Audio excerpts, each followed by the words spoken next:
मेरे प्यारे देशवासियों, नमस्कार। जब मैं मन की बात करता हूं तो ऐसा लगता है जैसे आपके बीच आपके परिवार के सदस्य के रूप में उपस्थित हूं।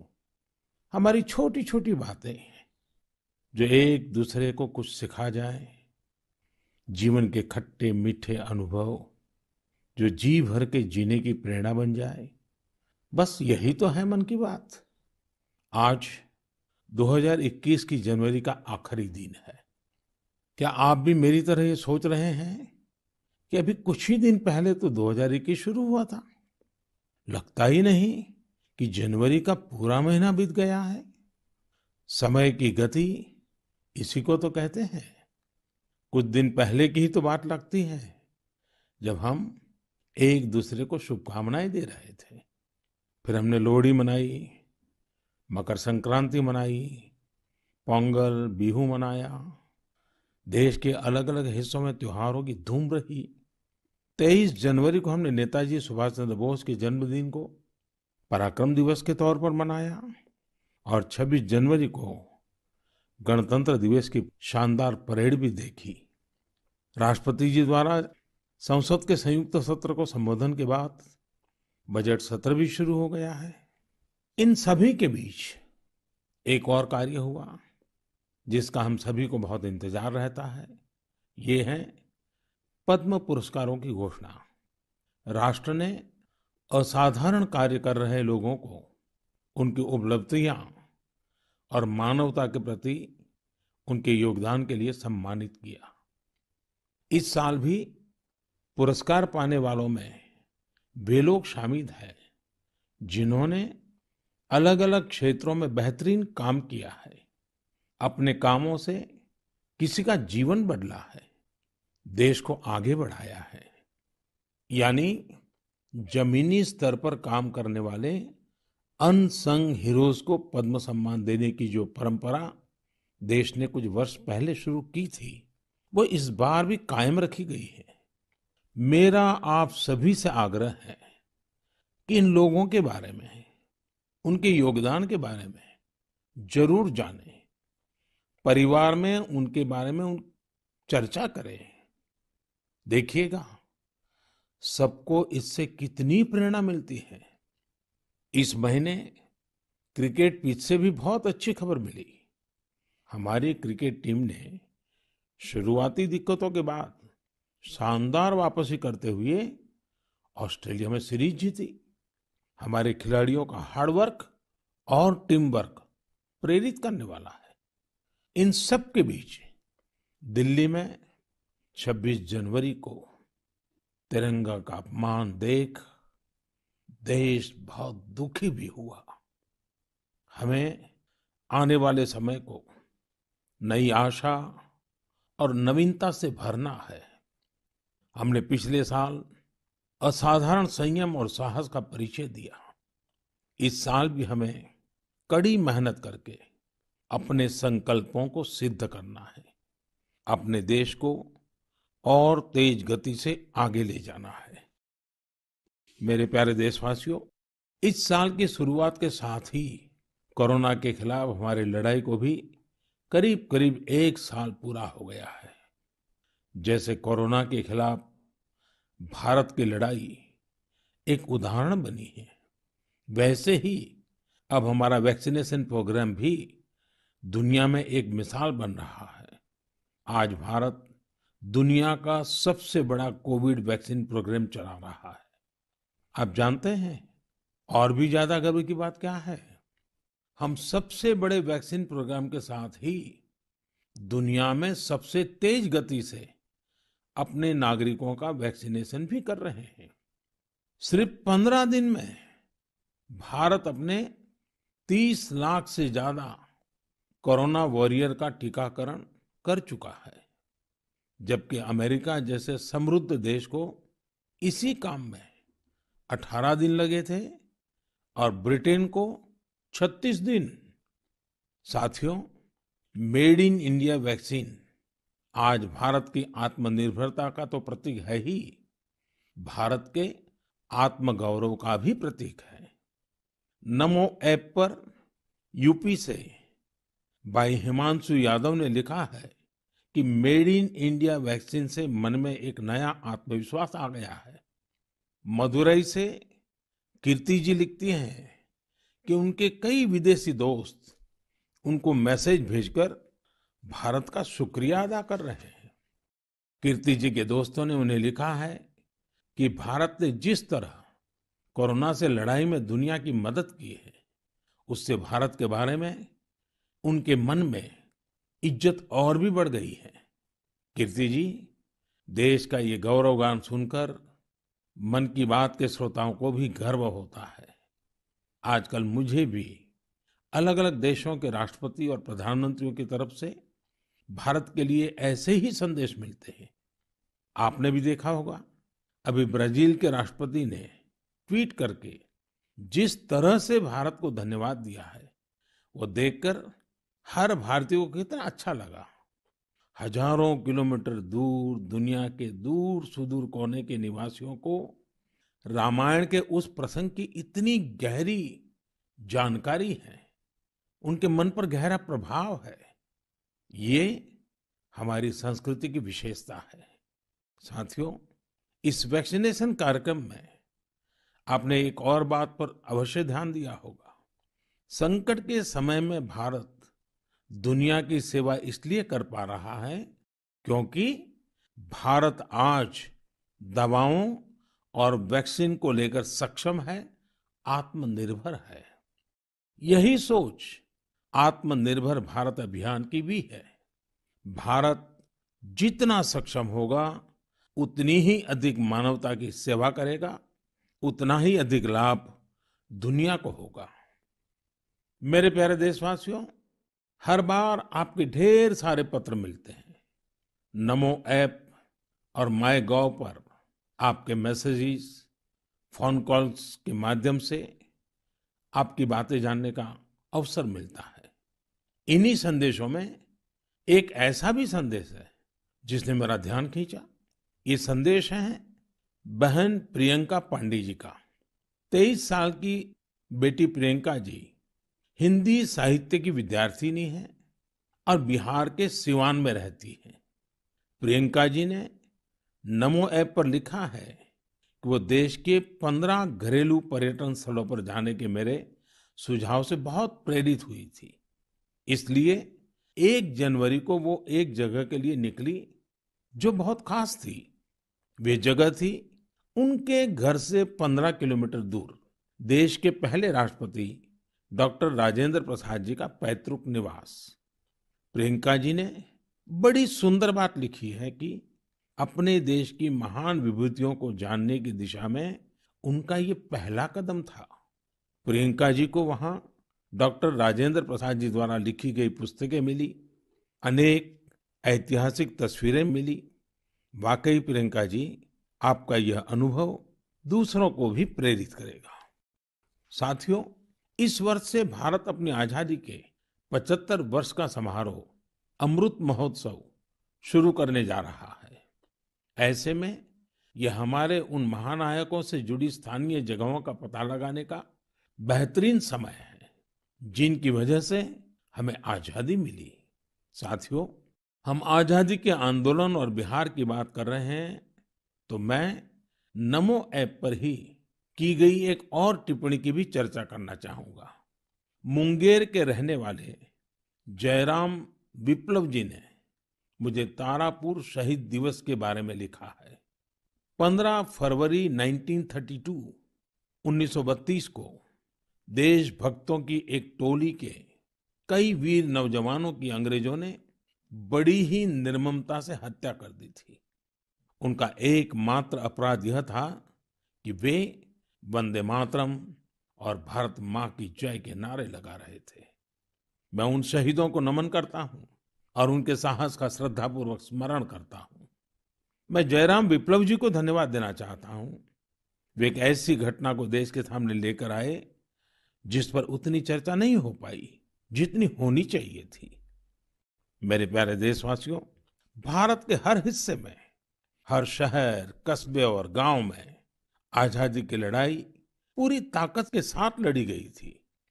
भारत भूमि के हर कोने में ऐसे महान सपूतों और वीरांगनाओं ने जन्म लिया जिन्होंने राष्ट्र के लिए अपना जीवन न्योछावर कर दिया। ऐसे में यह बहुत महत्वपूर्ण है कि हमारे लिए किए गए उनके संघर्षों और उनसे जुड़ी यादों को हम संजो कर रखें और इसके लिए उनके बारे में लिखकर हम अपनी भावी पीढ़ियों के लिए उनकी स्मृतियों को जीवित रख सकते हैं। मैं सभी देशवासियों को और खास करके अपने युवा साथियों को आह्वान करता हूं कि ये देश के स्वतंत्रता सेनानियों के बारे में, आजादी से जुड़ी घटनाओं के बारे में लिखें। अपने इलाके में स्वतंत्रता संग्राम के दौर की वीरता की गाथाओं के बारे में किताबें लिखें। अब जबकि भारत अपनी आजादी के 75 वर्ष मनाएगा, तो आपका लेखन आजादी के नायकों के प्रति उत्तम श्रद्धांजलि होगी। यंग राइटर्स के लिए इंडिया 75 के निमित्त एक इनिशिएटिव शुरू किया जा रहा है। इससे सभी राज्यों और भाषाओं के युवा लेखकों को प्रोत्साहन मिलेगा। देश में बड़ी संख्या में ऐसे विषयों पर लिखने वाले राइटर्स तैयार होंगे जिनका भारतीय विरासत और संस्कृति पर गहन अध्ययन होगा। हमें ऐसी उभरती प्रतिभाओं की पूरी मदद करनी है। इससे भविष्य की दिशा निर्धारित करने वाले थॉट लीडर्स का एक वर्ग भी तैयार होगा। मैं अपने युवा मित्रों को इस पहल का हिस्सा बनने और अपने साहित्यिक कौशल का अधिक से अधिक उपयोग करने के लिए आमंत्रित करता हूं। इससे जुड़ी जानकारियां शिक्षा मंत्रालय की वेबसाइट से प्राप्त कर सकते हैं। मेरे प्यारे देशवासियों, मन की बात में श्रोताओं को क्या पसंद आता है, ये आप ही बेहतर जानते हैं। लेकिन मुझे मन की बात में सबसे अच्छा ये लगता है कि मुझे बहुत कुछ जानने, सीखने और पढ़ने को मिलता है। एक प्रकार से परोक्ष रूप से आप सबसे जुड़ने का अवसर मिलता है। किसी का प्रयास, किसी का जज्बा, किसी का देश के लिए कुछ कर गुजर जाने का जुनून, यह सब मुझे बहुत प्रेरित करते हैं, ऊर्जा से भर देते हैं। हैदराबाद के बोयिनपल्ली में एक स्थानीय सब्जी मंडी किस तरह अपने दायित्व को निभा रही है, ये पढ़कर भी मुझे बहुत अच्छा लगा। हम सब ने देखा है कि सब्जी मंडियां में अनेक वजहों से काफी सब्जी खराब हो जाती है। ये सब्जी इधर-उधर फैलती हैं, गंदगी भी फैलाती हैं। लेकिन बोयिनपल्ली की सब्जी मंडी ने तय किया कि हर रोज बचने वाली इन सब्जियों को ऐसे ही फेंका नहीं जाएगा। सब्जी मंडी से जुड़े लोगों ने तय किया, इससे बिजली बनाई जाएगी। बेकार हुई सब्जियों से बिजली बनाने के बारे में शायद ही आपने कभी सुना हो। यही तो इनोवेशन की ताकत है। आज बोयिनपल्ली की मंडी में पहले जो वेस्ट था, आज उसी से वेल्थ क्रिएट हो रही है। यही तो कचरे से कंचन बनाने की यात्रा है। वहां हर दिन करीब 10 टन वेस्ट निकलता है। इसे एक प्लांट में इकट्ठा कर लिया जाता है। प्लांट के अंदर इस वेस्ट से हर दिन 500 यूनिट बिजली बनती है और करीब 30 किलो बायोफ्यूल भी बनता है। इस बिजली से ही सब्जी मंडी में रोशनी होती है और जो बायोफ्यूल बनता है, उससे मंडी की कैंटीन में खाना बनाया जाता है ना कमाल का प्रयास। ऐसा ही एक कमाल हरियाणा के पंचकुला की बड़ौद ग्राम पंचायत ने भी करके दिखाया है। इस पंचायत के क्षेत्र में पानी की निकासी की समस्या थी। इस वजह से गंदा पानी इधर-उधर फैल रहा था, बीमारी फैलाता था। लेकिन बड़ौद के लोगों ने तय किया कि इस वाटर वेस्ट से भी वेल्थ क्रिएट करेंगे। ग्राम पंचायत ने पूरे गांव से आने वाले गंदे पानी को एक जगह इकट्ठा करके फिल्टर करना शुरू किया और फिल्टर किया हुआ ये पानी अब गांव के किसान खेतों में सिंचाई के लिए इस्तेमाल कर रहे हैं। यानी प्रदूषण, गंदगी और बीमारियों से छुटकारा भी और खेतों में सिंचाई भी। साथियों, पर्यावरण की रक्षा से कैसे आमदनी के रास्ते भी खुलते हैं, इसका एक उदाहरण अरुणाचल प्रदेश के तवांग में भी देखने को मिला। अरुणाचल प्रदेश के इस पहाड़ी इलाके में सदियों से मोन शुगु नाम का एक पेपर बनाया जाता है। ये कागज यहाँ के स्थानीय शुगु शेंग नाम के एक पौधे की छाल से बनाते हैं। इसलिए इस कागज को बनाने के लिए पेड़ों को नहीं काटना पड़ता है।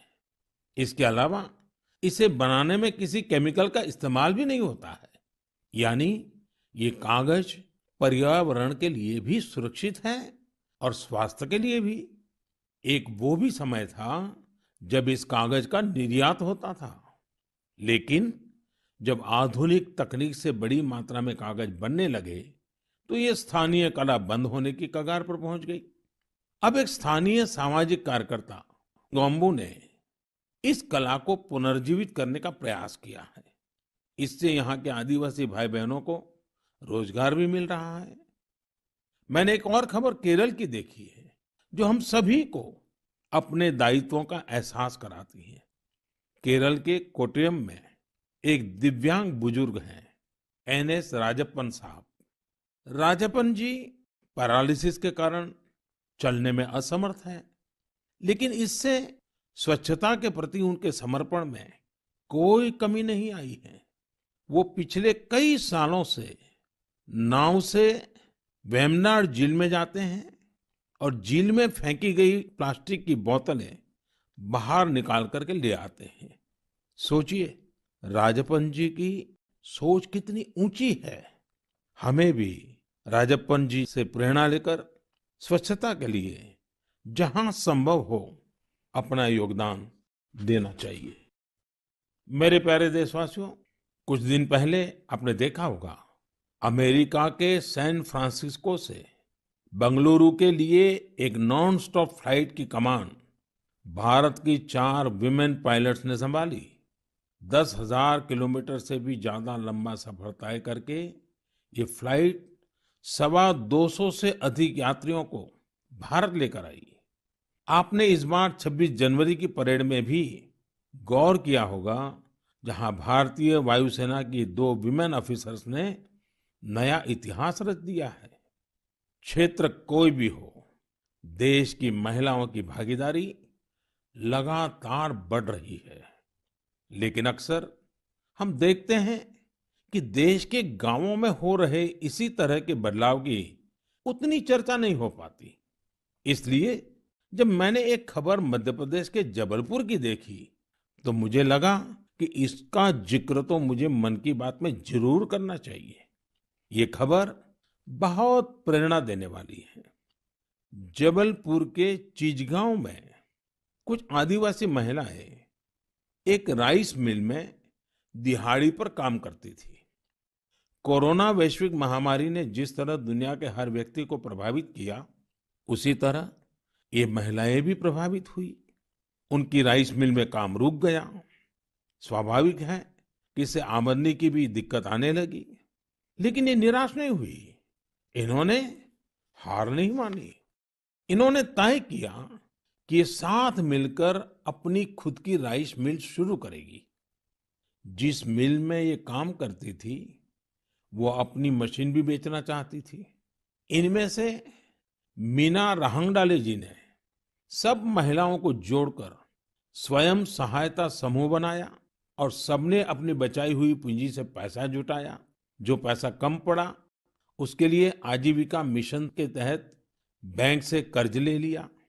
और अब देखिए, इन आदिवासी बहनों ने वही राइस मिल खरीद ली जिसमें वो कभी काम किया करती थी। आज वो अपनी खुद की राइस मिल चला रही हैं। इतने ही दिनों में इस मिल ने करीब 3 लाख रुपए का मुनाफा भी कमा लिया है।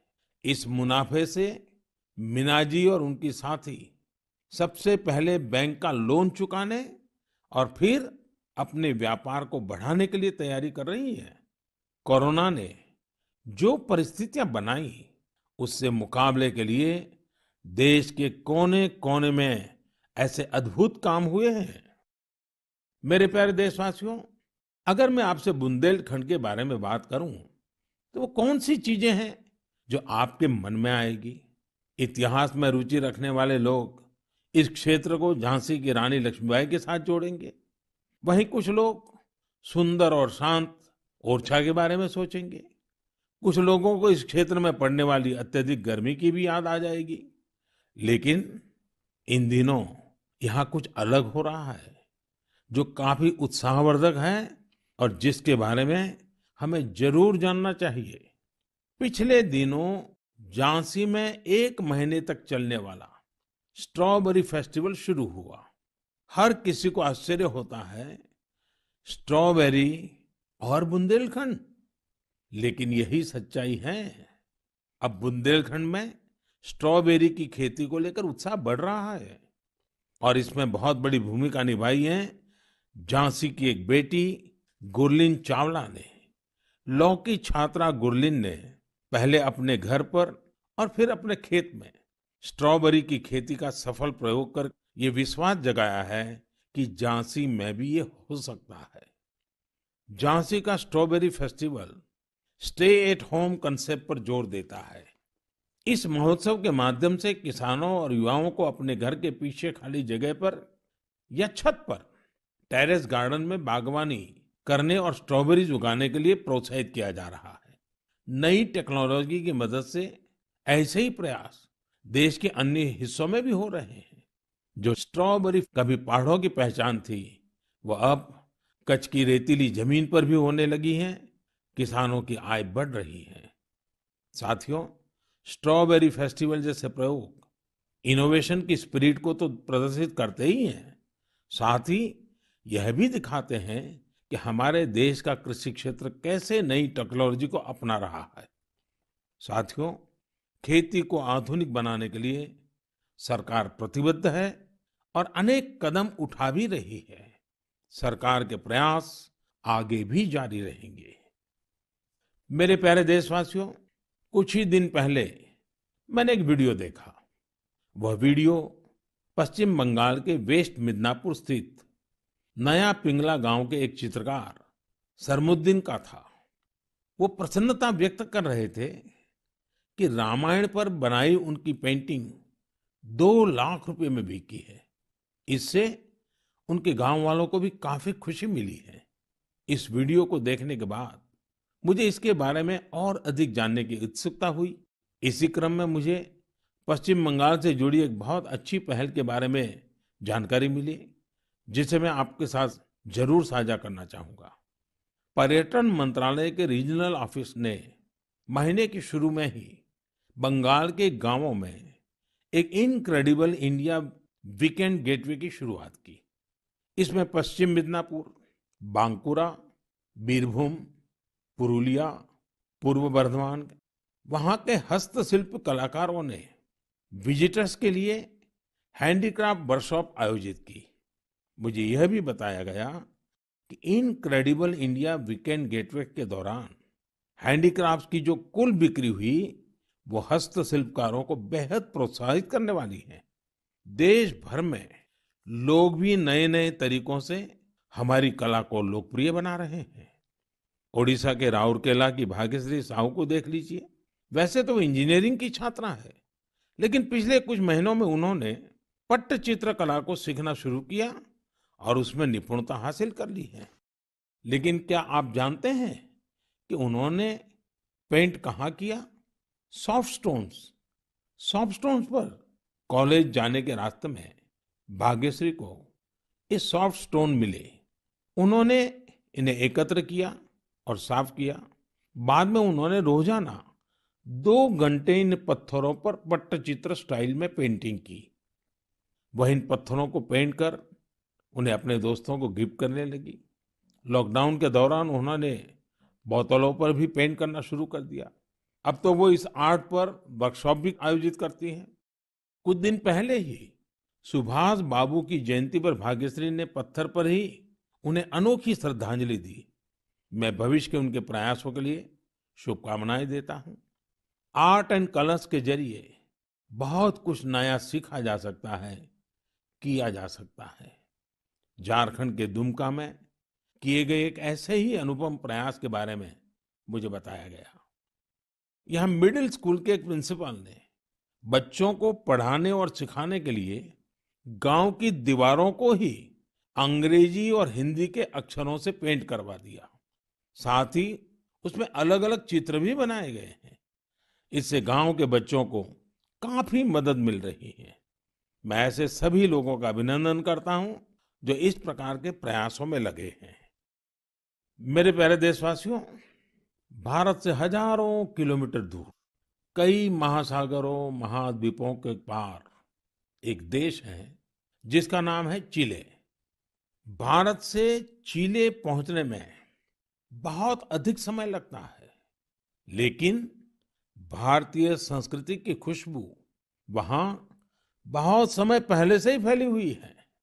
एक और खास बात यह है कि वहां पर योग बहुत अधिक लोकप्रिय है। आपको यह जानकर अच्छा लगेगा कि चिले की राजधानी सैंटियागो में 30 से ज्यादा योग विद्यालय हैं। चिले में अंतर्राष्ट्रीय योग दिवस भी बड़े ही उत्साह से मनाया जाता है। मुझे बताया गया है कि हाउस ऑफ डेप्यूटीज में योग दिवस को लेकर बहुत ही गर्मजोशी भरा माहौल होता है। कोरोना के इस समय में इम्यूनिटी पर जोर और इम्यूनिटी बढ़ाने में योग की ताकत को देखते हुए अब वे लोग योग को पहले से कहीं ज्यादा महत्व दे रहे हैं। चिले की कांग्रेस यानी वहां की पार्लियामेंट ने एक प्रस्ताव पारित किया है। वहां 4 नवंबर को नेशनल योगा डे घोषित किया गया है। अब आप ये सोच सकते हैं कि आखिर 4 नवंबर में ऐसा क्या है। 4 नवंबर 1962 को ही चिले का पहला योग संस्थान होजे राफाल एस्ट्राडा द्वारा स्थापित किया गया था। इस दिन को नेशनल योगा डे घोषित करके एस्ट्राडा जी को भी श्रद्धांजलि दी गई है। चिले की पार्लियामेंट द्वारा यह एक विशेष सम्मान है जिस पर हर भारतीय को गर्व है। वैसे चिले की संसद से जुड़ी एक और बात आपको दिलचस्प लगेगी। चिले सीनेट के वाइस प्रेसिडेंट का नाम रविंद्रनाथ क्विंटेरॉस है। उनका यह नाम विश्व कवि गुरुदेव टैगोर से प्रेरित होकर रखा गया है। मेरे प्यारे देशवासियों, माय गॉव पर महाराष्ट्र के जालना के डॉक्टर स्वप्निल मंत्री और केरल के पलक्कड़ के प्रहलाद राजगोपालन ने आग्रह किया है कि मैं मन की बात में सड़क सुरक्षा पर भी आपसे बात करूं। इसी महीने 18 जनवरी से 17 फरवरी तक हमारा देश सड़क सुरक्षा माह यानी रोड सेफ्टी मंथ भी मना रहा है। सड़क हादसे आज हमारे देश में ही नहीं, पूरी दुनिया में चिंता का विषय है। आज भारत में रोड सेफ्टी के लिए सरकार के साथ ही व्यक्तिगत और सामूहिक स्तर पर कई तरह के प्रयास भी किए जा रहे हैं। जीवन बचाने के इन प्रयासों में हम सबको सक्रिय रूप से भागीदार बनना चाहिए। साथियों, आपने ध्यान दिया होगा, बॉर्डर रोड ऑर्गेनाइजेशन जो सड़कें बनाती हैं, उससे गुजरते हुए आपको बड़े ही इनोवेटिव स्लोगन्स देखने को मिलते हैं। This is highway not runway, या फिर be mister late than late mister. ये स्लोगन्स सड़क पर सावधानी बरतने को लेकर लोगों को जागरूक करने में काफी प्रभावी होते हैं। अब आप भी ऐसे ही इनोवेटिव स्लोगन्स या कैच फ्रेजेस माय गॉव पर भेज सकते हैं। आपके अच्छे स्लोगन्स भी इस अभियान में उपयोग किए जाएंगे। साथियों, रोड सेफ्टी के बारे में बात करते हुए मैं नमो ऐप पर कोलकाता की अपर्णा दास जी की एक पोस्ट की चर्चा करना चाहूंगा। अपर्णा जी ने मुझे फास्टैग प्रोग्राम पर बात करने की सलाह दी है। उनका कहना है कि फास्टैग से यात्रा का अनुभव ही बदल गया है। इससे समय की तो बचत होती ही है, टोल प्लाजा पर रुकने, कैश पेमेंट की चिंता करने जैसी दिक्कतें भी खत्म हो गई हैं। अपर्णा जी की बात सही भी है। पहले हमारे यहाँ टोल प्लाजा पर एक गाड़ी को औसतन 7 से 8 मिनट लग जाते थे, लेकिन फास्टैग आने के बाद ये समय औसतन सिर्फ 1.5-2 मिनट रह गया है। टोल प्लाजा पर वेटिंग टाइम में कमी आने से गाड़ी के ईंधन की बचत भी हो रही है। इससे देशवासियों के करीब 21,000 करोड़ रुपए बचने का अनुमान है। यानी पैसे की भी बचत और समय की भी बचत। मेरा आप सभी से आग्रह है कि सभी दिशा निर्देशों का पालन करते हुए अपना भी ध्यान रखें और दूसरों का जीवन भी बचाएं। मेरे प्यारे देशवासियों, हमारे यहाँ कहा जाता है, जल बिंदु निपातेन क्रमशः पूर्यते घटः। अर्थात एक एक बूंद से ही घड़ा भरता है। हमारे एक एक प्रयास से ही हमारे संकल्प सिद्ध होते हैं। इसलिए 2021 की शुरुआत जिन लक्ष्यों के साथ हमने की है, उनको हम सबको मिलकर ही पूरा करना है। तो आइए हम सब मिलकर इस साल को सार्थक करने के लिए अपने अपने कदम बढ़ाएं। आप अपना संदेश, अपने आइडियाज जरूर भेजते रहिएगा। अगले महीने हम फिर मिलेंगे। इति विदा, पुनर्मिलनाय।